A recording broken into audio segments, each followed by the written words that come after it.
pleasure in producing these conferences, in hosting you and welcoming you. These are the days that we look forward to most in the year at SCBWI. The truth is, we are always living in a world that is both beautiful and broken at the same time. And so one of the reasons why I create is because I want Black girls growing up in the Pacific Northwest to have stories that validate their existence. I want big girls to have storylines where they fall in love, have healthy self-esteem, and live full lives, not just stories about them being bullied or on diets. I write because I believe words have power, because words move. Stories connect us. I write for children because I want them to have books that are not only about Black pain, but about Black joy. I want to celebrate stories that amplify the diversity within diversity, stories that are nuanced and that explore the beauty and complexities and resilience of the communities I know. What is your reason? Why do we make children's books?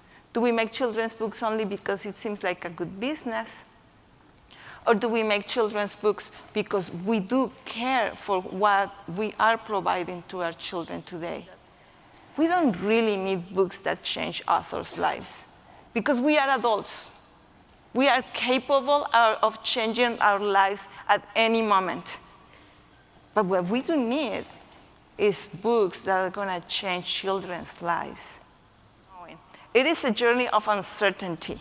And I have good news for you. If you feel uncertainty right now and you are comfortable with the uncertainty, you are in your path of learning. Finally, then everything opens up, because if you are not afraid to be in the place of not knowing, then you can start knowing and learning. When you know something already, there is nowhere to go. It is already done. So it is from that place, from that empty place, from that blank page, from the artwork that is not done yet, that is not even inside of your head yet. It is not here yet. But what you have to know, it is already inside of you. It is only a matter of you sitting on your chair and letting it out, letting it erupt. So it's incredibly exciting that you are all here today. This is what I want to say, that because each one of you has a home that we have not seen and has something that you know about that we do not know. And even if we had seen where you lived, we would not know the spirit that inhabits it from your point of view. And you are going to tell us that story now. All of you have this. Look around. Look around you to the left and the right. You're not actually doing it. Look around you to the left and right and think about the fact that in this silent crowd, in this large crowd, everyone who you see has curling out of their mouth a small ghost. Everyone has a spirit coming out of their mouth of something that they wish to see. Every one of you has a vision.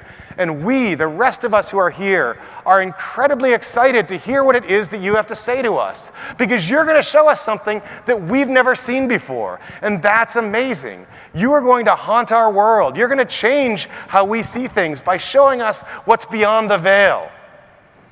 So, I want you to go forth, haunt well, rattle your chains, and groan so everyone can hear.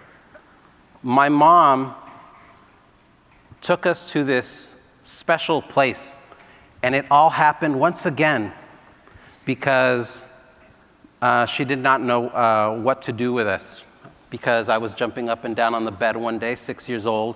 My brother Danny was throwing somersaults on the rug. My brother Ruben, the youngest of us, was spinning around on a ceiling fan.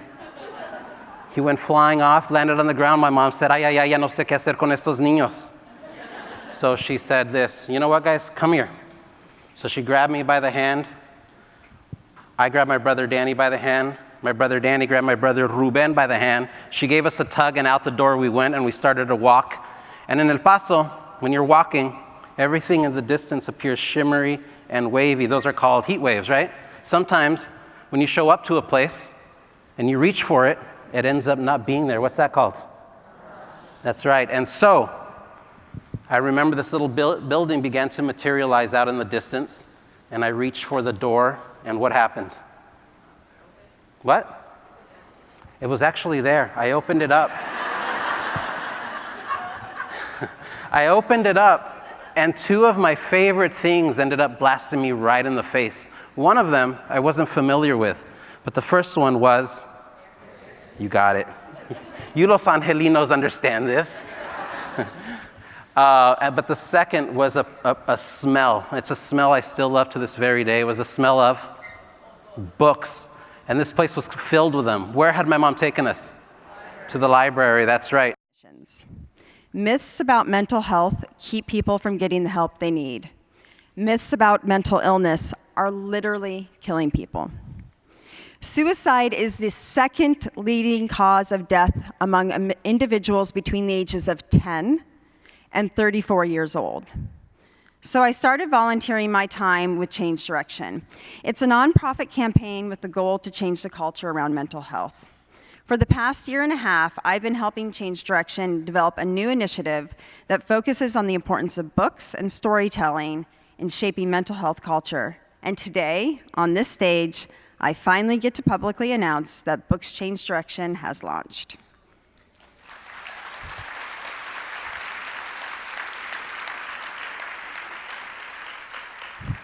Books Change Direction is in our infancy. We have a lot of big plans and ideas for the future aimed to encourage, recognize, educate, and access books that responsibly represent mental health and illness. I wanted to talk with you today as a colleague and as a fellow artist, and to offer you a little bit about what I've discovered about writing so far, because it wasn't that long ago that I was on that side of the podium. And I just remember it so well, coming to SCBWI and listening and learning and getting ideas as someone was teaching and wondering what was going to happen to me over time. I tell you this so that you can try to be unafraid as you push yourself to remove the adult masks that you have so perfected, and that you return to your most vulnerable self as a child when you sit down to write. Who frightened you? Who loved you? What hurts do you still remember? What joys? Why do you remember? And that's why you came here to SCBWI, to develop your skills, to fill your toolbox, to figure out plot and characterization, to practice the sound of your voice as a writer. This is where you're going to quench your thirst for trying to write a new age group or dare to write in a new genre that's always eluded you. The results will be shocking and thrilling. This is why you're here. How can we make books more inclusive? And this is an amazing thing. I'm really inspired and, hopeful for the experience that a lot of children are growing up with today. We're seeing it in films like Spider-Man, Wrinkle in Time, Black Panther. So this is kind of my why, a part of what motivates me. Your why might be different. You might want to make books that are, encourage kids to explore science and nature and conservation. Maybe you just want to make work that makes kids laugh or put a smile on their face. I think it's important to have a strong why, because the reality is that in this industry, you're going to face a lot of roadblocks. There's going to be a lot of times when you're feeling discouraged or uninspired or doubtful. But a strong enough why is a thing that can sustain you, because the brick walls are going to keep coming, and a strong enough why will help you scale them each time. And that's kind of my talk. Yes. We have a relatively new tradition at SCBWI, which is the Lunch With tradition.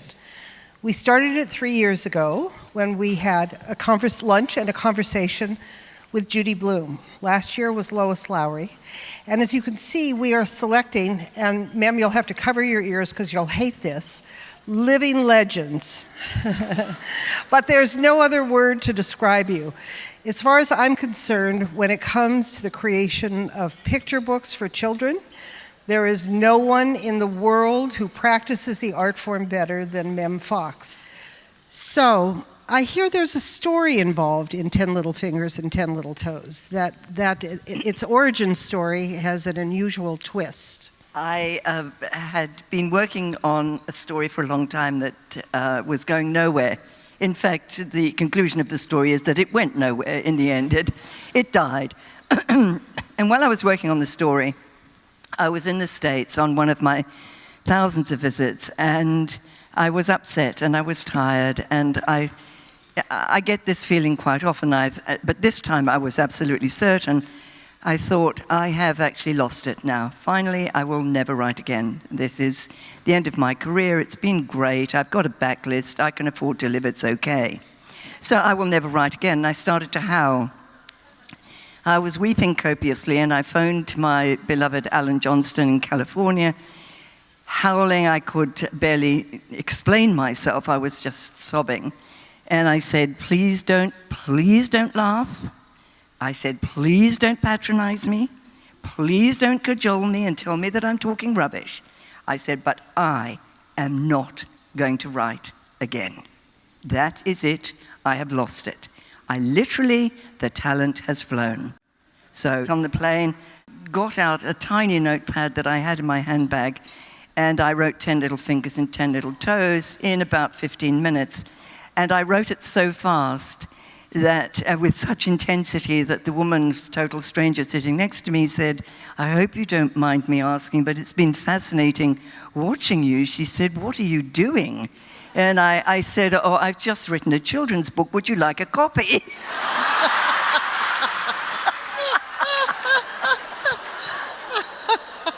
So I wrote it out again. And I gave it to her, and I often wonder whether she knows how famous that book is. There was one little baby who was born on the ice, and another in a tent who was just as nice. And both of these babies, as everyone knows, had 10 little fingers and 10 little toes. But the next baby born was truly divine. A sweet little child who was mine, all mine. And this little baby, as everyone knows, has 10 little fingers and 10 little toes and 3 little kisses on the tip of its nose. Beautiful.